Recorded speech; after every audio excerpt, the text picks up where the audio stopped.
जय श्री राम। आप सभी को श्री कृष्ण जी अर्जुन जी से कहते हैं कि जीवन में हर दिन स्वयं से प्रश्न करना चाहिए, बिना डर के, बिना बहाने के, कि आज मैं कल से थोड़ा बेहतर हुआ? क्या मेरे विचार कुछ और शुद्ध हुए? क्या मेरा व्यवहार थोड़ा और करुणामय हुआ? यही आत्ममंथन योग है, क्योंकि जो स्वयं को देखने का साहस करता है वही स्वयं को बदल पाता है, और यही आत्म विकास का शांत मार्ग है। वो डर को प्रकृति को समझाते हुए कहते हैं कि डर को दबाने से वह और गहरा हो जाता है, लेकिन डर को देखने से, उसे समझने से वह धीरे धीरे कमजोर पड़ने लगता है।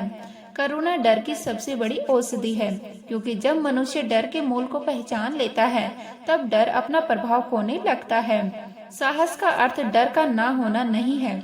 साहस तो डर के साथ आगे बढ़ने का नाम है, और यही वीरता का वास्तविक अर्थ है।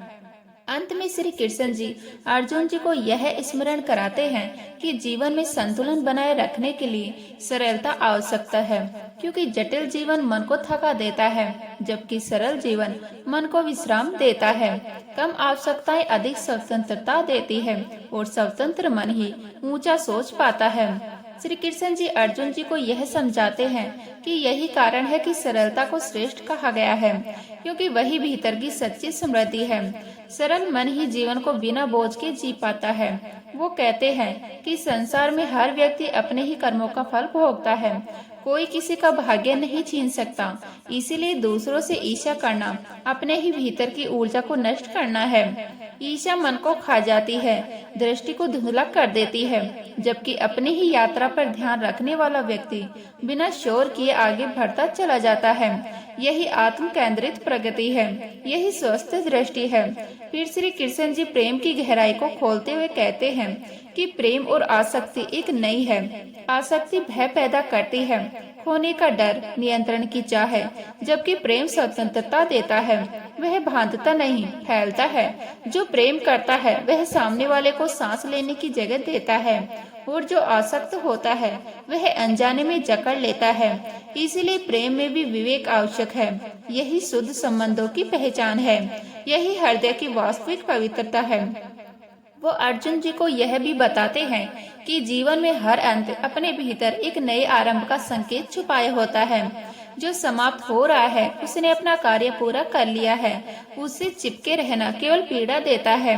जाने देना आसान नहीं होता, उसमें साहस लगता है, लेकिन जो जाने देगा, सीख लेता है, वही आगे बढ़ जाता है। यही जीवन के प्रभाव के साथ चलना है, यही उसकी लय है। श्री कृष्ण जी अर्जुन जी को आत्मविश्वास का स्रोत भी समझाते हैं, और कहते हैं कि वह बाहर नहीं भीतर से जन्म लेता है। जब मनुष्य स्वयं पर भरोसा करता है तब परिस्थितियां भी धीरे धीरे सहयोग करने लगती है। भीतर की दृढ़ता बाहर की बाधाओं को छोटा कर देती है। आत्मविश्वास किसी एक दिन में नहीं बनता, वह अभ्यास से बढ़ता है। हर छोटा प्रयास उसे मजबूत करता है, और यही निरंतरता की वास्तविक शक्ति है। फिर श्री कृष्ण जी अर्जुन जी को जीवन के उद्देश्य की ओर ले जाते हैं, और कहते हैं कि जीवन केवल सुख इकट्ठा करने के लिए नहीं है, जीवन चेतना को विस्तार देने के लिए है। जब मनुष्य केवल अपने लिए जीता है तब उसका जीवन सीमित रह जाता है, लेकिन जब वह समष्टि के लिए, दूसरों के लिए, व्यापक भलाई के लिए जीता है तब उसका जीवन विराट हो जाता है। यही योग की पूर्णता है, यही कर्म, ज्ञान और भक्ति का सहज संगम है। अंत में श्री कृष्ण जी अर्जुन जी को यह गहरा सत्य महसूस कराते हैं कि जीवन का सबसे बड़ा बंधन अपेक्षाएं होती है, जो हम दूसरों से भी रखते हैं और स्वयं से भी, और यही अपेक्षाएं मन को बांधती है। जब मनुष्य दुख से भागने लगता है तभी वह भीतर से कमजोर पड़ने लगता है, क्योंकि जो पीड़ा समझी नहीं जाती वही बार बार लौटती है, और जो पीड़ा समझ ली जाती है वही धीरे धीरे शक्ति में बदलती रहती है। श्री कृष्ण जी अर्जुन जी से कहते हैं कि दुख कोई शत्रु नहीं है, वह तो चेतावनी है, एक संकेत है कि भीतर कुछ है जिसे देखा जाना बाकी है, स्वीकार किया जाना बाकी है। जो व्यक्ति हर दर्द को दबाने की कोशिश करता है वह खुद को ही थका देता है, लेकिन जो व्यक्ति रुककर उस दर्द से बात करता है, उसे समझने का साहस करता है, वही भीतर से स्थिर होने लगता है। स्थिरता का यही पहला स्वाद है, और यही से आत्मबल जन्म लेता है। वही आत्मबल जो बाहर की परिस्थितियों से नहीं डगमगाता, फिर उन्होंने मौन की बात की, पर ऐसा मौन नहीं जो केवल होठों पर हो, बल्कि ऐसा मौन जो भीतर शोर को शांत कर दे। जब मन लगातार बोलता रहता है तब सही और गलत की आवाजें आपस में टकरा जाती हैं, लेकिन जब भीतर थोड़ी खामोशी उतरती है तब निर्णय अपने आप साफ होने लगते हैं। मौन में ही मन की थकान उतरती है, मौन में ही भ्रम ढीले पड़ने लगते हैं और मौन में ही वह साहस पनपता है जो शब्दों में नहीं आता। यही मौन ध्यान की शुरुआत है, यही वह दरवाजा है जहाँ से आत्मबोध धीरे धीरे भीतर प्रवेश करता है। बिना शोर के, बिना घोषणा के श्री कृष्ण जी ने यह भी समझाया कि जीवन को पूरी तरह नियंत्रण में रखने की इच्छा ही सबसे बड़ा बोझ है। जो व्यक्ति हर परिणाम अपने हिसाब से मोड़ना चाहता है वह हर दिन थोड़ा थोड़ा टूटता जाता है। कर्म करना हमारे हाथ में है, लेकिन फल को पकड़कर बैठ जाना मन को जकड़ देता है। जब यह समझ भीतर उतरती है कि मैंने अपना पूरा प्रयास किया है और अब परिणाम को छोड़ सकता हूँ, तब पहली बार मन सांस लेता है। उसी सांस में भरोसा जन्म लेता है और वही भरोसा धीरे धीरे आस्था का रूप ले लेता है। जहाँ व्यक्ति अकेला नहीं महसूस करता बल्कि जीवन के साथ बहने लगता है। उन्होंने विचारों की ओर ध्यान दिलाया, क्योंकि मनुष्य जिस दिशा में बार बार सोचता है वही रास्ता उसके भीतर पक्का होने लगता है। विचार आदत बनते हैं, आदत स्वभाव बनती है और स्वभाव ही भविष्य का आकार तय करता है। इसीलिए नकारात्मक सोच को जबरदस्ती दबाना नहीं चाहिए, क्योंकि दबा गया विचार और ताकतवर होकर लौटता है। उसे समझकर बदलना चाहिए।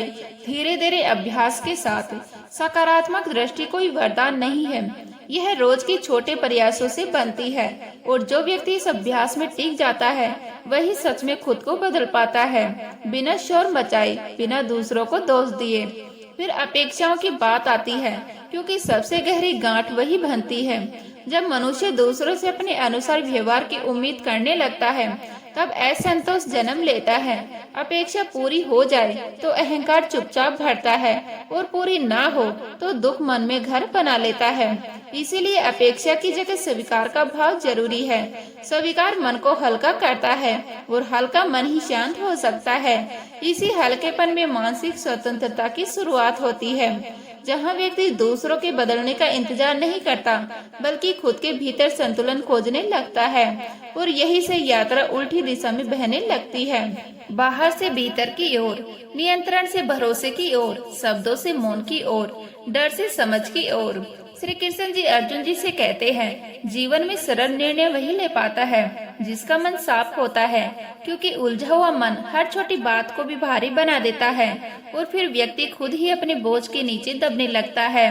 मन की यह शुद्धता किसी दिखावे से नहीं आती, यह सत्य से आती है, उस सत्य से जो भीतर को हल्का कर देता है। जब व्यक्ति झूठ से, छल से, खुद को साबित करने की थकान से दूर रहने लगता है तब उसका मन अपने आप सरल होने लगता है और वही सरलता उसे सही दिशा दिखाने लगती है, बिना शोर किए, बिना किसी बाहरी सहारे के।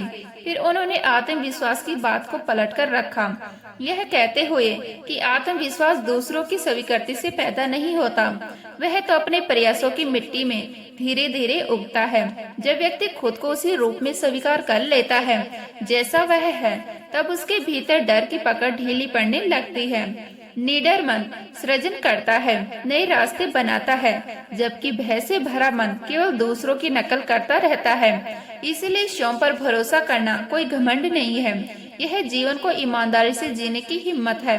वही हिम्मत जो व्यक्ति को भीतर से मजबूत बनाती है। श्री कृष्ण जी यह भी समझाते हैं कि हर समय व्यस्त रहना हमेशा प्रकृति का संकेत नहीं होता, कई बार यह खुद से भागने का तरीका भी बन जाता है। लगातार दौड़ता हुआ मन भीतर झांकने का साहस खो देता है। इसलिए ठहराव आवश्यक है, क्योंकि ठहराव में ही आत्मनिरीक्षण संभव होता है।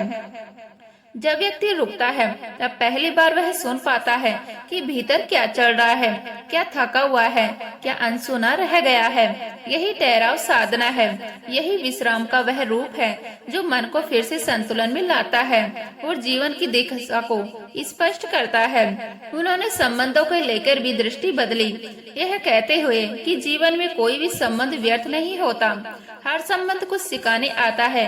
कोई प्रेम का अर्थ समझाता है, कोई धैर्य सिखाता है, कोई क्षमा का अभ्यास कराता है। जो संबंध पीड़ा देते हैं वो भी खाली नहीं होते, वो आत्मबोध के बीज बोते हैं। जब व्यक्ति यह समझ लेता है कि हर अनुभव मुझे थोड़ा और परिपक्व बना रहा है, तब शिकायतें अपने आप कम होने लगती है और उनकी जगह कृतज्ञता धीरे धीरे मन में उतरने लगती है। यही संबंधों की गहरी समझ है, जहाँ दुख भी अर्थपूर्ण लगने लगता है। और इसी संदर्भ में दुख की बात आती है, जहाँ श्री कृष्ण जी की हर दुख अपने भीतर एक संदेश लेकर आता है। दुख स्थायी नहीं होता, पर उसमें मिली सीख स्थायी हो सकती है। जो व्यक्ति उस संदेश को समझ लेता है वही सच में मुक्त होता है। दुख को शत्रु मानने वाला टूटता है और दुख को गुरु मानने वाला मजबूत बनता है। यही जीवन की परिपक्व दृष्टि है, जहाँ पीड़ा भी रास्ता दिखाने लगती है और व्यक्ति खुद को पहले से ज्यादा जागरूक पाता है। फिर सेवा का अर्थ उन्होंने एक नए स्तर पर रखा, यह स्पष्ट करते हुए कि सेवा का मतलब खुद को छोटा करना नहीं, बल्कि खुद को व्यापक बनाना है। जब व्यक्ति दूसरों के लिए कार्य करता है, तब उसका अहम धीरे धीरे पिघलने लगता है। सेवा से करुणा जन्म लेती है, करुणा से मन निर्मल होता है और निर्मल मन में ईश्वर किसी प्रयास के बिना ही प्रकट होने लगता है।